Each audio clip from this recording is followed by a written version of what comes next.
Bienvenido al audiolibro 5 votos para obtener poder espiritual, por A. W. Tozer. Este audiolibro consta de 3 partes. Una primera parte contiene los 5 votos para obtener poder espiritual.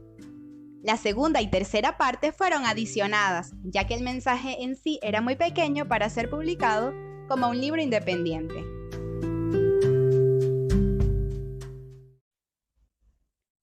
Parte 1.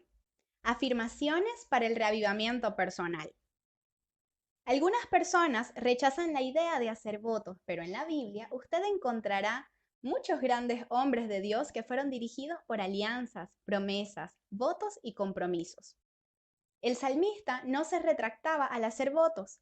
Los votos que hice yo los mantendré, oh Dios, dijo él. Rendirte acciones de gracia. Salmo 56:12. Mi consejo en esta cuestión es que si usted está realmente preocupado con su avance espiritual, la obtención de nuevo poder, nueva vida, nueva alegría y nuevo reavivamiento personal dentro de su corazón, sería bueno hacer ciertos votos y empeñarse por cumplirlos. Si usted falla, póstrese en humillación, arrepiéntase y comience nuevamente, pero siempre lleve en consideración los votos hechos. Ellos irán ayudándole a armonizar su corazón con los vastos poderes que fluyen del trono donde Cristo está sentado a la diestra de Dios. El hombre carnal rechaza la disciplina de tales compromisos. Él dice, quiero ser libre. No quiero tener cualquier voto sobre mí. No creo en eso. Eso es legalismo. Bien, déjeme presentar el cuadro de 2 hombres. Uno de ellos no hizo voto alguno. Él no acepta cualquier responsabilidad de ese tipo. Él quiere ser libre. Y él es libre, en cierta manera, así como un vagabundo es libre. El vagabundo es libre para sentarse en un banco de jardín de día, dormir y colocarse un periódico por la noche, ser puesto hacia afuera de la ciudad en la mañana del jueves y volver y subir por las escaleras rangentes de alguna pensión en la quinta a la noche. Ese hombre es libre, pero también es inútil. Él solo ocupa un lugar en el mundo cuyo aire respira.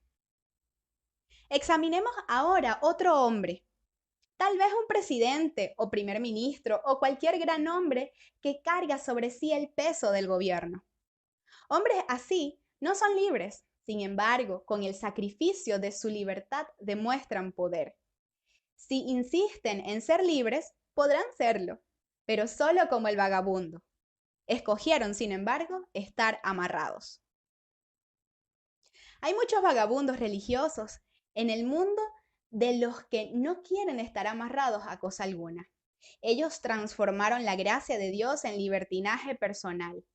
Las grandes almas, sin embargo, son aquellas que se aproximan reverentemente a Dios, comprendiendo que su carne no habita bien alguno y saben que sin la capacitación dada por Dios, cualquier voto hecho sería quebrantado antes de que se ponga el sol. No obstante, visto que creen en Dios, con reverencia asumen ciertos votos sagrados. Ese es el camino para el poder espiritual. Siendo así, hay 5 votos que tengo en mente que sería bueno hacer y observar. Primer voto. Trate seriamente con el pecado. El pecado ha sido disfrazado estos días, apareciendo con nuevos nombres y caras. Usted puede estar siendo expuesto a ese fenómeno en la escuela. El pecado es llamado por diversos nombres adornados, cualquier nombre, menos por lo que él realmente es. Por ejemplo, los hombres ya no se quedan más bajo la convicción de pecados. Ellos tienen un complejo de culpa. En lugar de confesar sus culpas a Dios para que se libren de ellas, se acomodan en un diván e intentan relatar lo que sienten a un hombre que debe conocer mejor todo sobre ellos. Después de algún tiempo, la respuesta dada es que ellos fueron profundamente lastimados cuando tenían 2 años o alguna cosa semejante. Se supone que eso los hará que se sientan mejor. Todo eso es ridículo, porque el pecado es aún el mismo antiguo enemigo del alma. Él nunca fue alterado. Necesitamos tratar firmemente con el pecado en nuestra vida. Acordémonos siempre de eso. El reino de Dios no es comida ni bebida, dijo el apóstol Pablo, pero justicia, paz y alegría en el Espíritu Santo. Romanos 14, 17. La justicia reposa a la puerta del reino de Dios. El alma que pecare esa morirá. Ezequiel 18, 4 y 20. No estoy predicando la perfección sin pecado. Antes, quiero decir que todo pecado conocido debe ser nombrado, identificado y repudiado, y que debemos confiar en Dios para ser liberados de él, para que no exista cualquier pecado consciente, deliberado en cualquier parte de nuestra vida. Y es absolutamente necesario que hagamos eso, porque Dios es un Dios santo y el pecado está en el trono del mundo. Por lo tanto, no llame sus pecados por algún otro nombre. Si usted es envidioso, llámelo de envidia. Si usted tiene la tendencia a la autoconmiseración y a sentir que no es aceptado, pero es como una flor que nace para morir desapercibida, a desgastar su dulzura en el aire del desierto, llame ese pecado por lo que él es, autopiedad. También está el resentimiento. Si usted está resentido, admítalo. He conocido personas que viven en un estado de indignación furiosa la mayor parte del tiempo. Conozco una persona que actúa como una gallina lanzada fuera del nido. Él se queda corriendo en todas las direcciones, quejándose y murmurando. Alguien está siempre haciéndolo errar.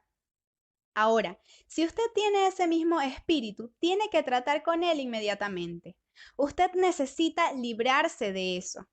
La sangre de Jesucristo nos purifica de todo pecado. En lugar de intentar disfrazar el pecado o buscar una traducción griega opcional en algún lugar bajo la cual ocultarlo, llámelo por su nombre correcto y líbrese de él por la gracia de Dios. Está también el mal humor. No le llame indignación, no intente llamarlo de algún otro nombre. Llámelo por lo que él es, porque si usted tiene mal humor, o usted se deshace de él, o él deshará mucho de su espiritualidad y alegría. Así pues, tratemos el pecado con seriedad. Seamos perfectamente amables. Dios ama a las personas amables. Segundo voto. No sea dueño de cosa alguna. Con eso no quiero decir que no podamos poseer cosas, quiero decir que debemos ser liberados del sentido de poseerlas. Ese sentido de posesión es lo que nos enreda. Todos los bebés nacen con las manos cerradas y eso me parece decir es mío. Una de las primeras cosas que ellos dicen es mío, con voz airada. Ese sentido de es mío es muy perjudicial para el espíritu. Si pudiera librarse de eso para que ya no tenga el sentido de posesión sobre cualquier cosa, usted sentirá gran libertad en su vida. No piense con eso que usted necesita vender todo cuanto posee y distribuirlo como caridad. No. Dios permitirá que usted tenga su coche y sus negocios, su profesión y su posición, cualquiera que ella sea, con tal de que entienda que eso no es suyo en absoluto, pero es de él, y que todo cuanto está haciendo es solo trabajando para él.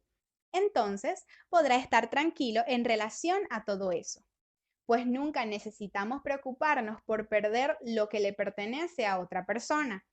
Si esas cosas fueran suyas, usted estará siempre mirando hacia las manos para ver si aún están allí, pero que se vayan a Dios, ya no necesita preocuparse por ellas. Permítame apuntarle algunas de las cosas que usted tiene que entregar a Dios. Sus posesiones son una de esas cosas. Algunos de los queridos hijos del Señor están siendo mantenidos para atrás porque existe un balón y una corriente presas en sus piernas. Si fuera un hombre, puede ser su lujoso coche o la grandiosa casa. Si fuera una mujer, tal vez sean sus vajillas de porcelana o sus cosméticos. Vamos a considerar un precioso florero, por ejemplo. allí está él. Y si alguien batiera en él y lo quebrara, su pobre dueño probablemente perdería 5 años de su vida. Tercer voto, nunca se defienda. Todos nosotros nacemos con el antojo de defendernos y tal vez insiste en defenderse a sí mismo. Dios permitirá que usted lo haga. Sin embargo, si usted entrega su defensa a Dios, entonces Él lo defenderá. Él dijo a Moisés cierta vez, será enemigo de tus enemigos y adversario de tus adversarios. Éxodo 23:22. Mucho tiempo atrás, el Señor y yo llegamos juntos al capítulo 23 del libro de Éxodo y Él me mostró ese pasaje. Ya hace 30 años que ella ha sido una fuente de bendiciones preciosas para mí. No tengo que luchar. El Señor es quien lucha por mí y Él ciertamente hará lo mismo por usted. Él será enemigo de sus enemigos y adversario de sus adversarios, y usted nunca más necesitará defenderse. ¿Qué defendemos? Bien, defendemos nuestro servicio y particularmente defendemos nuestra reputación. Su reputación es lo que otros piensan que usted es y surgirá alguna historia sobre usted. La gran tentación es intentar correr para acabar con ella. En él, como usted bien sabe, intentar llegar hasta la fuente de una historia así es una tarea inútil, absolutamente inútil. ¿Y cómo intentar hallar el pajarito después de haber encontrado una pena en el césped? Usted no podrá hacer eso. Sin embargo, si se vuelve completamente al Señor, Él lo defenderá completamente y procurará para que nadie le cause daño. Toda arma forjada contra ti no prosperará, dice el Señor. Toda lengua que se levante contra ti en juicio, tú la condenarás. Isaías 54:17. Henry Suso fue un gran creyente en días pasados. Un día él estaba recogiendo lo que algunos creyentes me han dicho que también están recogiendo: conocer mejor a Dios. Vamos a colocar eso en estos términos. Usted está procurando tener un despertamiento religioso en lo íntimo de su espíritu que lo lleve a las cosas profundas de Dios. Bien, cuando Henry Suso estaba recogiendo de Dios, unas personas comenzaron a contar historias malas sobre él, y eso le entristeció tanto que lloró lágrimas amargas y sintió gran dolor en el corazón. Entonces, un día, él estaba mirando por la ventana y vio a un perro jugueteando en la azotea. El animal tenía un trapo que jugaba por encima de sí y hacía alcanzarlo, atrapándolo con los dientes, y corría y jugaba muchas veces.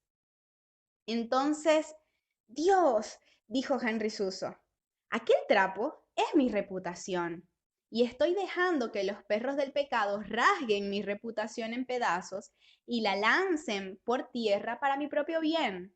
Un día de estos, las cosas cambiarán. Y las cosas cambiaron. No pasó mucho tiempo hasta que los individuos que estaban atacando la reputación de Suso se quedaran confundidos y él fue elevado a un lugar que lo transformó en una autoridad en sus días y en una gran bendición hasta hoy para aquellos que cantan sus himnos y leen sus obras. Cuarto voto. Nunca diga algo que perjudique a alguien. El chisme no tiene lugar en el favor de Dios. Si usted sabe alguna cosa que pueda venir a obstruir o herir la reputación de uno de los hijos de Dios, entiérrela para siempre. Recoja un pequeño jardín atrás de la casa, en algún lugar, en alguna parte, y cuando alguien se aproxime a usted con alguna historia de maledicencia, llévela hasta allí y sepúltela diciendo: aquí yace en paz la historia sobre mi hermano. Dios tomará cuenta de aquella historia.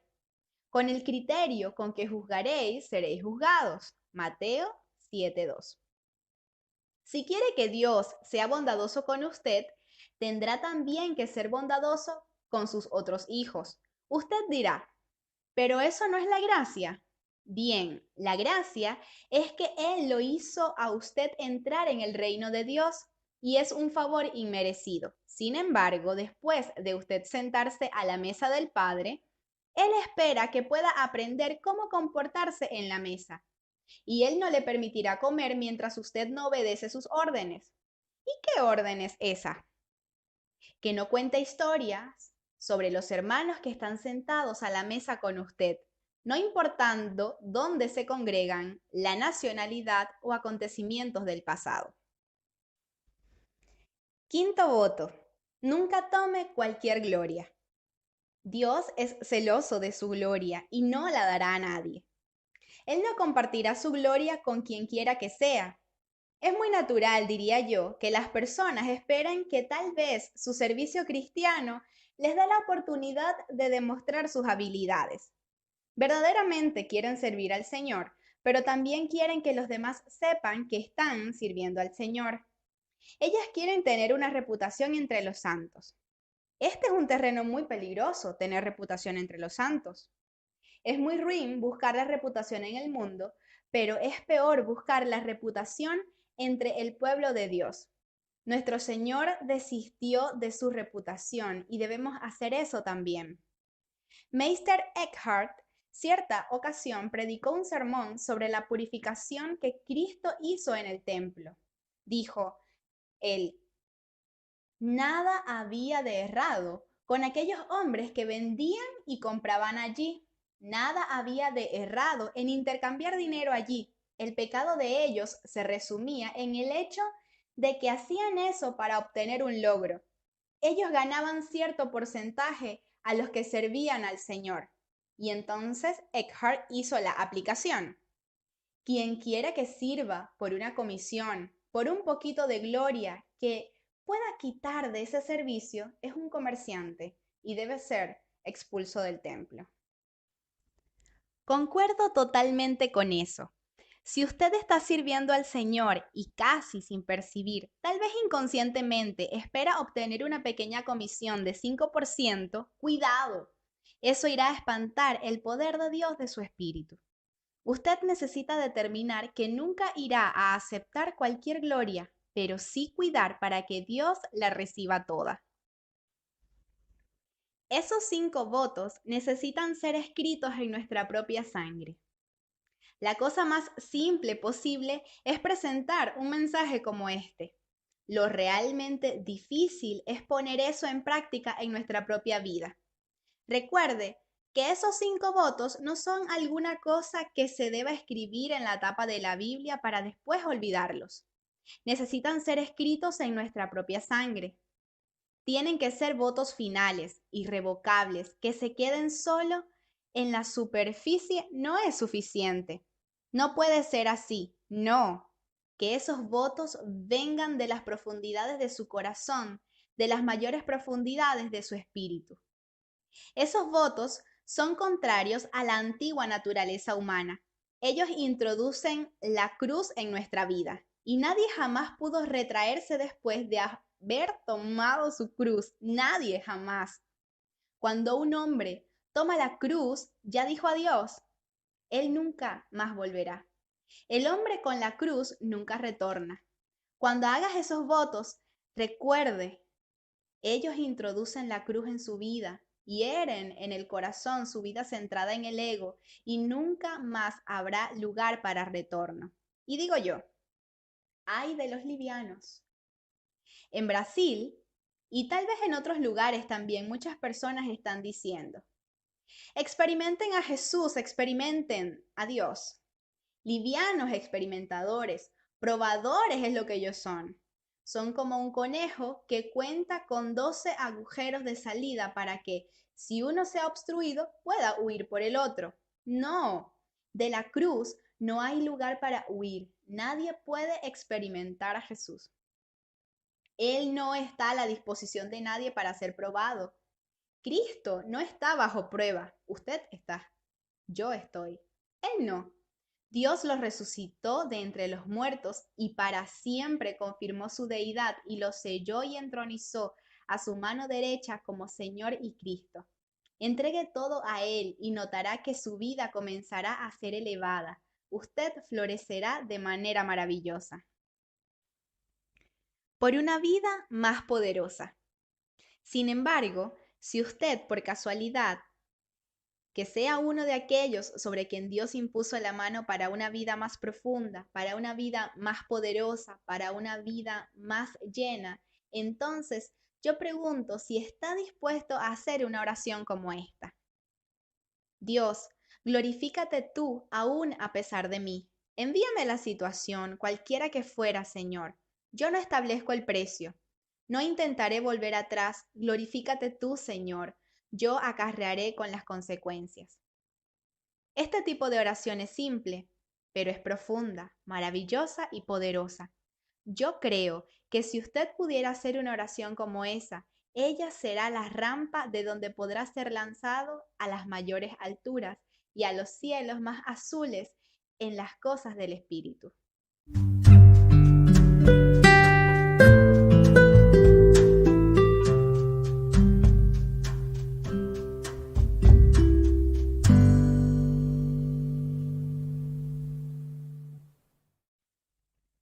Segunda parte.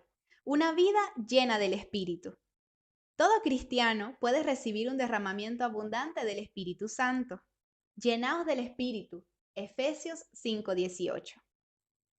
Que todo cristiano puede y debe ser lleno del Espíritu Santo difícilmente parece ser un tema de debate entre cristianos. Sin embargo, algunos argumentan que el Espíritu Santo no es para simples cristianos, pero solo para ministros y misioneros. Otros sostienen que la porción del Espíritu recibida en la regeneración es idéntica a aquella recibida por los discípulos en el Pentecostés, y cualquier esperanza de una plenitud adicional después de la conversión simplemente está basada en el error. Algunos expresarán una vaga de que algún día podrán ser llenos del Espíritu, y aún otros evitarán el asunto alegando que pocos saben al respecto y que este tema solo puede causar confusión. Me gustaría afirmar con osadía que todo cristiano puede recibir un derramamiento abundante del Espíritu Santo en una porción muy además de aquella recibida en la conversión. Y también diría que esta sería muy además de aquella disfrutada por la posición y lugar de destaque de algunos cristianos ortodoxos de hoy. Es muy importante que entendamos bien esta verdad, pues en cuanto que existen dudas, es imposible tener fe. Dios no sorprenderá un corazón dudoso con una efusión de Espíritu Santo, ni visitará a alguien que haya dudas doctrinales sobre la posibilidad de ser lleno del Espíritu. Para cesar las dudas y crear una expectativa segura, recomiendo un estudio reverente de la palabra de Dios. Estoy pronto para basar mi conjetura en las enseñanzas del Nuevo Testamento. Si un examen cuidadoso y modesto de las palabras de Cristo y de sus apóstoles no llevan a la convicción de que podemos ser llenos del Espíritu Santo en este momento, entonces no veo razón para pescar en otra fuente una vez que poco importa lo que este o aquel educador religioso dijo a favor o en contra de esta posición. Si la doctrina no es enseñada en las Escrituras, inmediatamente no puede ser sostenida por ningún argumento y todas las exhortaciones a que sean consideradas no tienen valor. No presentaré aquí un caso para la afirmativa.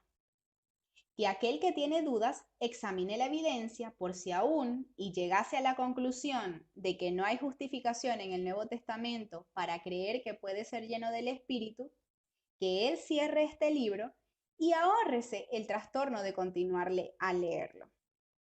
Lo que digo de aquí para frente dice respecto a hombres y mujeres que superaron sus dudas y están convencidos de que cuando cumplen las condiciones pueden de hecho ser llenos del Espíritu Santo. El hombre debe tener la certeza de que desea ser lleno del Espíritu. Antes de ser lleno del Espíritu, el hombre debe tener la certeza de que desea que esto acontezca. Y esta cuestión debe ser llevada en serio. Muchos cristianos quieren ser llenos del Espíritu, pero su antojo es un tipo de sentimiento romántico e indistinto que difícilmente merece ser llamado de antojo. Ellos no tienen idea de cuánto les costaría darse cuenta de esta verdad. Imagínese que estamos conversando con una persona que tiene dudas. Algún joven cristiano impulsivo, digamos, que nos buscó para aprender sobre la vida llena del Espíritu. De la manera más gentil posible, consideraremos la naturaleza intencional de las preguntas. Buscaríamos en su alma de la siguiente forma. ¿Usted tiene la certeza de que desea ser lleno de un espíritu que, aunque sea como Jesús en su bondad y amor, pedirá que sea Señor de su vida? ¿Usted está dispuesto a dejar que su personalidad sea controlada por otra, aunque ésta sea el espíritu del propio Dios? Si asume el control de su vida, el espíritu esperará una obediencia incondicional en todo. Él no tolerará en usted los pecados del ego, aunque estos sean permitidos y perdonados por la mayoría de los cristianos. Cuando digo pecados del ego, me refiero a amor propio, autoconmiseración, egoísmo, autoconfianza, fariseísmo, autoexaltación, autodefensa. Usted descubrirá que el espíritu hace firme oposición a las maneras fáciles del mundo y de la masa heterogénea que están dentro de los límites de la religión. Él tendrá celos de usted para su propio bien. Jamás permitirá que usted se comporte con ostentación, vanagloria o exhibicionismo. Colocará el control de su vida lejos de su alcance. Hará que los justos lo prueben, lo disciplinen, le castiguen por amor a su alma. Podrá privarlo de muchos de aquellos placeres inciertos que otros cristianos disfrutan. Por todo eso, Él irá envolviéndolo en un amor tan inmenso, tan poderoso, tan amplio, tan maravilloso, que sus pérdidas parecerán ganancias y sus pequeños dolores alegrías. Pero la carne protestará bajo el fardo del espíritu e irá a censurarlo como un yugo muy pesado para ser cargado. Y usted tendrá permiso para disfrutar del solemne privilegio de sufrir para llenarse de aquello que está por detrás de las aflicciones de Cristo en su carne, por amor del cuerpo de Cristo que es la iglesia. Delante de esas condiciones, ¿usted aún quiere ser lleno del Espíritu Santo? Si eso parece serio, nos acordaremos de que el camino de la cruz nunca es fácil. El brillo y la fascinación que acompañan los movimientos religiosos populares son tan falsos como el resplandor en las alas del ángel de las tinieblas cuando él, por un instante, se transforma en ángel de luz. La timidez espiritual que teme mostrar la cruz en su verdadero carácter no debe ser justificada bajo ninguna razón. Ella puede resultar solo en frustración y tragedia en final. El deseo de ser lleno del Espíritu debe ser extremadamente profundo. Antes que seamos llenos del Espíritu, el deseo de ser lleno debe ser extremadamente profundo. Debe ser por ahora la cosa más importante de la vida, tan intensa, a punto de impedir la entrada de cualquiera otra cosa. El grado de plenitud en cualquiera concuerda perfectamente con la intensidad del verdadero deseo. Tenemos tanto de Dios cuanto en la verdad nos gustaría tener. Uno de los mayores impedimentos para una vida llena del Espíritu es la teología de la complacencia, tan ampliamente aceptada entre los evangélicos de nuestros días. De acuerdo con esta visión, el deseo intenso es una evidencia de incredulidad y prueba de la falta de conocimiento de las Escrituras. Una refutación suficiente de esta posición es suministrada por la propia palabra de Dios y por el hecho de que ella siempre deja de producir la verdadera santidad entre aquellos que la defienden. Por lo tanto, dudo que una persona que ya recibió aquella inspiración divina con la cual nos preocupamos aquí no haya experimentado un momento de profunda ansiedad y agitación interior. El contentamiento religioso siempre es el enemigo de la vida espiritual. Las biografías de los santos enseñan que el camino para la grandeza espiritual siempre fue por medio de mucho sufrimiento y dolor en lo íntimo.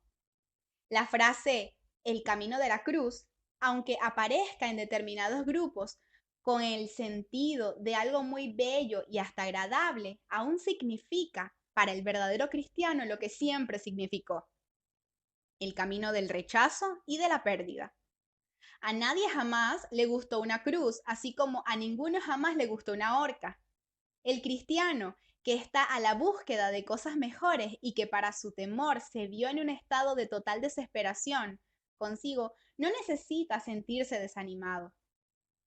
El desespero con el ego, cuando es acompañado de la fe, es un buen aliado, pues destruye uno de los enemigos más poderosos del corazón y prepara el alma para la administración del Consolador. Una sensación de completo vacío, de frustración y de tinieblas, si es que estamos atentos y conocedores de lo que está aconteciendo, puede ser el fantasma en el valle de las sombras que lleva a aquellos campos fructíferos de lejos. Si no entendiéramos bien este principio y que resistiéramos esta visita de Dios, podemos perder por completo todos los beneficios que un Padre celeste y bondadoso tiene en mente para nosotros. Si cooperamos con Dios, Él llevará los auxilios naturales que nos sirvieron, como la figura de la madre o de una enfermera, por tanto tiempo, y nos colocará en un lugar donde no podremos recibir otra ayuda sino la del propio Consolador.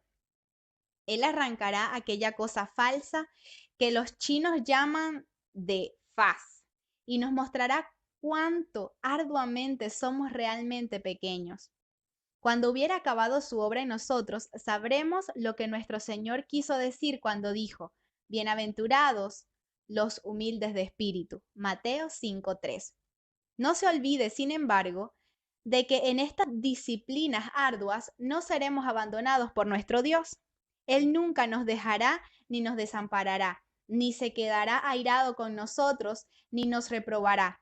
No quebrará su alianza, ni cambiará las palabras que salieron de sus labios.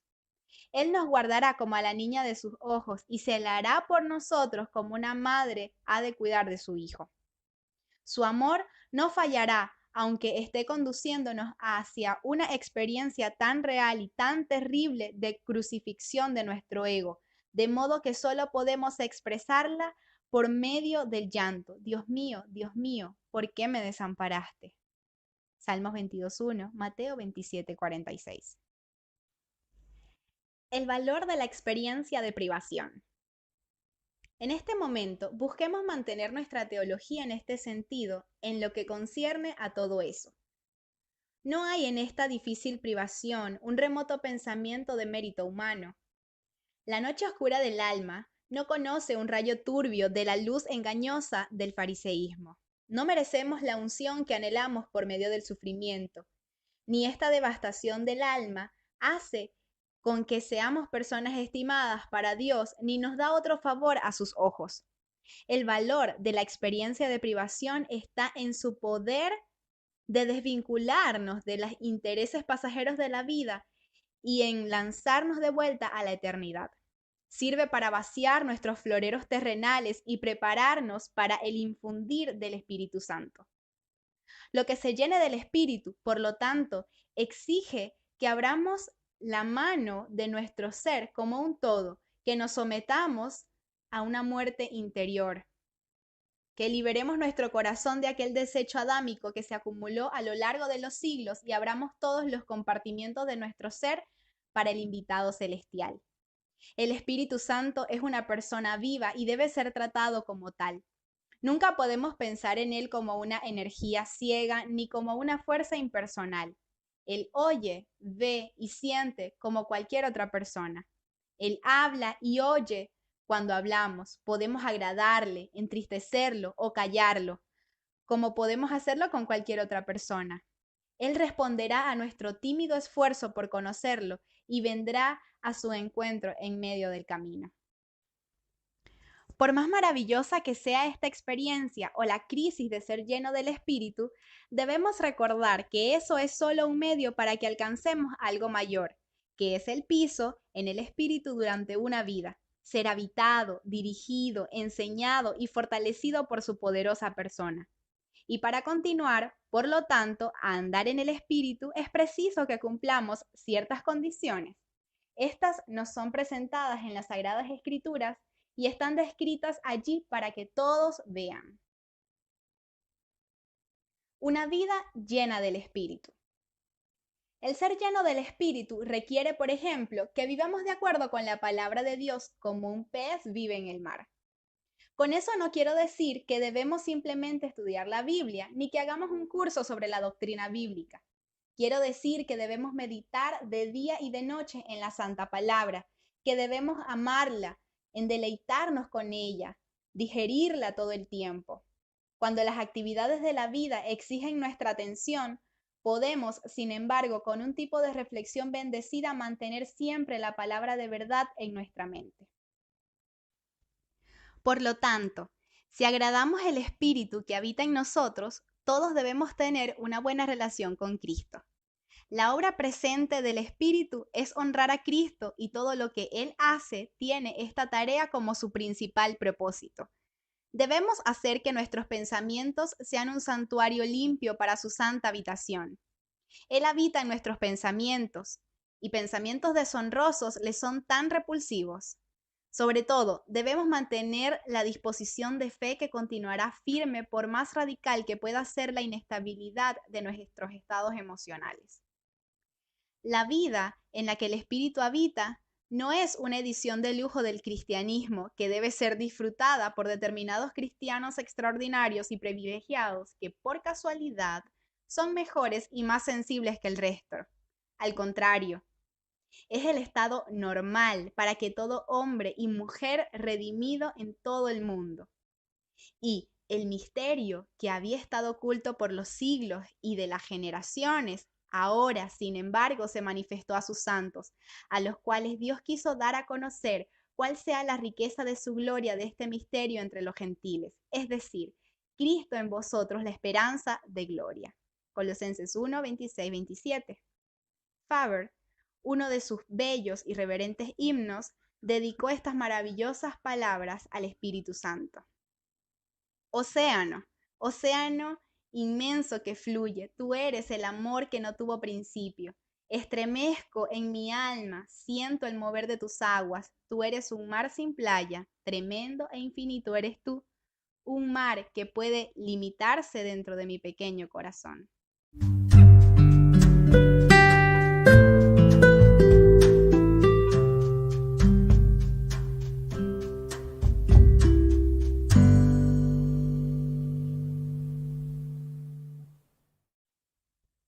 Tercera parte, el llamado más alto.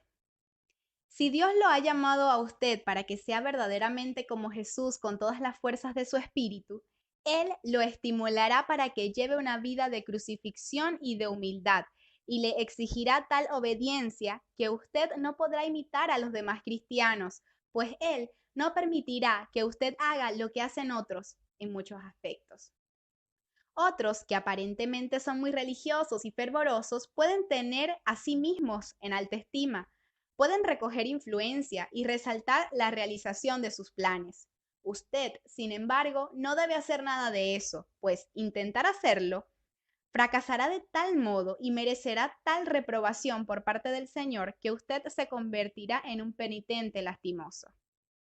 Otros podrán hacer alarde de su trabajo, de sus éxitos, de sus escritos, pero el Espíritu Santo no le permitirá a usted ninguna de esas cosas.